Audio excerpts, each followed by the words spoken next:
Guys, ಚಿತ್ರದುರ್ಗದಲ್ಲಿ 5 ಜನ ಸತ್ತಿದ್ದು 4 ವರ್ಷ ಆದ್ಮೇಲೆ ಗೊತ್ತಾಗಿದೆ. ಓಕೆ, ಆದ್ರೆ 4 ವರ್ಷ ಆದ್ಮೇಲೆ ಆ ಡೋರ್ ಓಪನ್ ಮಾಡಿದಾಗ ಅವ್ರ ಸ್ಕಲ್ಸ್ ಆಗ್ಲಿ, ಅವ್ರ ತಲೆ ಆಗ್ಲಿ, ಅವ್ರ ಬಾಡಿ ಆಗ್ಲಿ, ಈ ವಿಡಿಯೋ ಎಲ್ಲೂ ಸ್ಕಿಪ್ ಮಾಡ್ಲಿಲ್ಲಂಗೆ ಪ್ರತಿ ಒಬ್ರು ಕೊನೆ ತನಕ ಈ ವಿಡಿಯೋ ನೋಡಿ. ನಿಜವಾಗ್ಲೂ ಒಂದು ಕ್ಲಾರಿಟಿ ಸಿಗುತ್ತೆ, ಮತ್ತೆ ನಿಮ್ಮ ಮೈ ಜುಮ್ ಅನ್ನೋದು ಪಕ್ಕ. ನಿಜವಾದ ಅಸ್ಲಿ ಆಟ ಇವಾಗ ಸ್ಟಾರ್ಟ್ ಮಾಡೋಣ. ಈ ವಿಷಯ ಕೇಳ್ತಿರ್ಬೇಕಾರೆ ಒಂದೇ ಒಂದು ಪ್ರಶ್ನೆ ಕಾಡೋದು, ಅವ್ರು ಸತ್ತಿದ್ದು ಯಾವಾಗ ಅಂದ್ರೆ 2019 ಕೋವಿಡ್ ಟೈಮಲ್ಲಿ ಅವರು ಸತ್ತಿದ್ದು. ಆದ್ರೆ ಅವ್ರನ್ನ ಕಂಡಿಡ್ದಿದ್ದು ಸತ್ತಿದ್ದಾರೆ, ಈ ಟೈಮಲ್ಲಿ ಸತ್ತಿದ್ದಾರೆ ಅನ್ನೋದು ಡಿಸೆಂಬರ್ 28, 2023 ಅವ್ರನ್ನ ಇಲ್ಲಿ ಸತ್ತಿದ್ದಾರೆ ಅಂತ ಗೊತ್ತಾಗುತ್ತೆ. ಅಲ್ಲಿಂದ ಅಲ್ಲಿಗೆ 4 ವರ್ಷ ಆಗುತ್ತೆ ಅವ್ರು ಸತ್ತಿದ್ದಾರೆ ಅಂತ ಗೊತ್ತಾಗಕ್ಕೆ. ಆದ್ರೆ ಪ್ರತಿ ಒಬ್ರು ಈ ಪಾಯಿಂಟ್ ನ ನೋಟ್ ಮಾಡ್ಕೊಳ್ಳಿ, ಮತ್ತೆ ಈ ಪಾಯಿಂಟ್ ನ ನೆನ್ಪಿಡ್ಕೊಳ್ಳಿ. ನಿಜವಾದ ಪಾಯಿಂಟ್ ಏನು ಅಂತ ಗೊತ್ತಾಗ್ತಿದ್ಯಾ? ಈಗ ಹೇಳ್ತೀನಿ ಕೇಳಿ.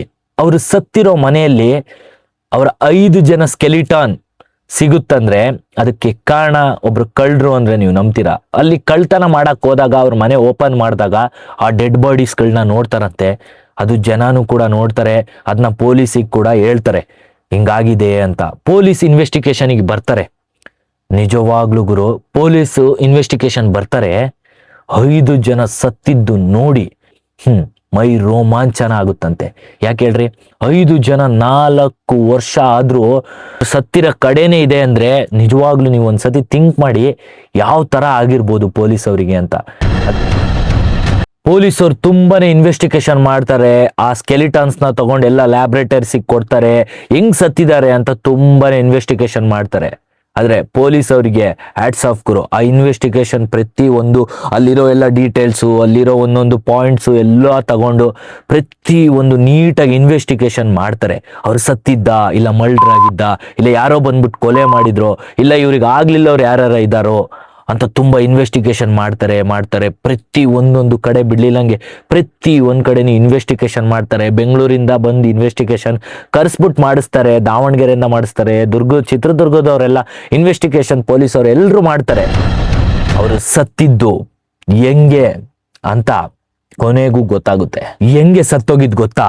5 ಡೋಸ್ ನಿದ್ದೆ ಮಾತ್ರೆ ತಗೊಂಡು 5 ಜನನು ಸತ್ತೋಗಿರ್ತಾರಂತೆ ಗುರು. ನಿಜವಾಗ್ಲೂ ತುಂಬಾ ಬೇಜಾರಾಗುತ್ತೆ. 5 ಜನನು 5 ಡೋಸ್ ನಿದ್ದೆ ಮಾತ್ರೆ ತಗೊಂಡು ಸತ್ತೋಗಿರ್ತಾರಂತೆ. ಆದ್ರೆ ಅವ್ರಿಗೆ ಸತ್ತೋ ಕಾರಣ ಏನು? ಪ್ರತಿ ಒಂದು ಡಾಕ್ಯುಮೆಂಟ್ರಿ ಆಗ್ಲಿ, ಪ್ರತಿ ಒಂದು ನಾನು ಓದಿರೋದಾಗ್ಲಿ, ಪ್ರತಿ ಒಂದು ಯಾವ್ದ್ರಲ್ಲಾಗ್ಲಿ ಅವ್ರು ಸತ್ತೋಗಿರೋ ಕಾರಣ ಯಾರಿಗೂ ಗೊತ್ತಿಲ್ಲ. ಇದು ಈ ಒಂದು ಕೇಸಿಂದು ಮಿರಾಕಲ್ ಅಂದ್ರೆ ಏನಂದ್ರೆ ಈ ಹಿಸ್ಟ್ರಿ ಯಾರಿಗೂ ಗೊತ್ತಿಲ್ಲ, ಮತ್ತೆ ಇದ್ರ ಬಗ್ಗೆನೂ ಗೊತ್ತಿಲ್ಲ ಅವ್ರು ಯಾಕೆ ಸತ್ತೋದ್ರು ಅಂತ. ನಿಜವಾಗ್ಲೂ ಅವ್ರ ಅಪ್ಪ ಗೋರ್ಮೆಂಟ್ ನೌಕರಿ ಆಗಿರ್ತಾರೆ. ಜಗನ್ನಾಥ್ ರೆಡ್ಡಿ ಅವರು ತಂದೆ, ಪ್ರೇಮಲೀಲಾ ಅವರ ತಾಯಿ, ಇಬ್ರು ಗಂಡ ಹೆಂಡತಿ ಆಗಿರ್ತಾರೆ. ಮತ್ತೆ 3 ಜನ ಮಕ್ಕಳು ಇರ್ತಾರೆ. ಕೃಷ್ಣ ರೆಡ್ಡಿ ಅವ್ರಿಗೆ 60 ವಯಸ್ಸಿರುತ್ತೆ, ನರೇಂದ್ರ ರೆಡ್ಡಿ 57 ವಯಸ್ಸಿರುತ್ತೆ, ತ್ರಿವೇಣಿ 62 ವಯಸ್ಸಿರುತ್ತೆ. ಅವರು ಅಂಗವಿಕಲ ಕೂಡ ಆಗಿರ್ತಾರೆ. ಜಗನ್ನಾಥ್ ರೆಡ್ಡಿ ಅವರು ಗೋರ್ಮೆಂಟ್ ನೌಕರಿಯಲ್ಲಿ ಇರ್ತಾರೆ. ಪ್ರೇಮಲೀಲಾ 80 ವಯಸ್ಸು. ಆದ್ರೆ ಜಗನ್ನಾಥ್ ರೆಡ್ಡಿ ಆ ವ್ಯಕ್ತಿ ಅವರ ಮಗ ಒಬ್ರು ದರೋಡೆ ಕೇಸ್ ಒಳಗೆ ಲಾಕ್ ಆಗಿರ್ತಾರೆ. ಅವರು ರಿಟೈರ್ಡ್ ಆಗಿರ್ತಾರೆ ಗೋರ್ಮೆಂಟ್ ನೌಕರಿಯಿಂದ. ಅದು ಒಂದು ತುಂಬಾನೇ ಬೇಜಾರಾಗಿರುತ್ತೆ. ಮತ್ತೆ ಅವರ ತಾಯಿಗೆ ಇವ್ರು ಯಾರು ಮದುವೆ ಆಗಿಲ್ಲ ಅಂತ ಒಂದು ಬೇಜಾರಿರುತ್ತೆ. ಮತ್ತೆ ಅವರ ಮಗ ದರೋಡೆ ಕೇಸಲ್ಲಿ ಲಾಕ್ ಆಗಿದ್ದಾನೆ ಅಂತಾನೂ ಬೇಜಾರಿರುತ್ತೆ. ಯಾಕೆ ಸತ್ತಿದಾರಂತ ನನಗೂ ಗೊತ್ತಿಲ್ಲ. ನಿಮಗೆ ಯಾಕಾರ ಅಂತ ಗೊತ್ತಿದ್ರೆ ಮೀನ್ಸ್ ನಿಮಗೆ ಏನಾರ ಒಂದು ಕ್ಲೂ ಇದ್ರೆ ಯಾಕೆ ಸತ್ತಿರ್ಬೋದು ಅಂತ ಒಂದು ಕಮೆಂಟ್ ಮಾಡಿ, ನಾನು ತಿಳ್ಕೊಂತೀನಿ. ತ್ರಿವೇಣಿ ಅಂಗವಿಕಲ ಆಗಿರ್ತಾರೆ, ಅವ್ರ ತಾಯಿಗೆ ಅದೊಂದು ಬೇಜಾರಿರುತ್ತೆ. ನನ್ನ ಅನಿಸಿಕೆ ನಾನು ನಿಮ್ಮ ಹತ್ರ ಹೇಳ್ತಿದ್ದೀನಿ, ಹಿಂಗಿದೆ ಸ್ಟೋರಿ. ಯಾವ್ದಕ್ಕೆ ಅವ್ರು ಸೂಸೈಡ್ ಮಾಡ್ಕೊಂಡ್ರು ಅಂತ ನನಗೂ ಗೊತ್ತಿಲ್ಲ, ಯಾರಿಗೂ ಗೊತ್ತಿಲ್ಲ. ಎಲ್ಲರ ಕ್ಲೂ ಸಿಗುತ್ತಾ ನಿಮಗೆ ಯಾಕೆ ಸತ್ತಿರ್ಬೋದು ಅಂತ ಕಮೆಂಟ್ ಮಾಡಿ. ಜಗನ್ನಾಥ್ ರೆಡ್ಡಿ ತುಂಬಾನೇ ರೆಸ್ಪೆಕ್ಟ್ ಗೋರ್ಮೆಂಟ್ ಜಾಬ್ ಆಗಿರ್ತಾರೆ.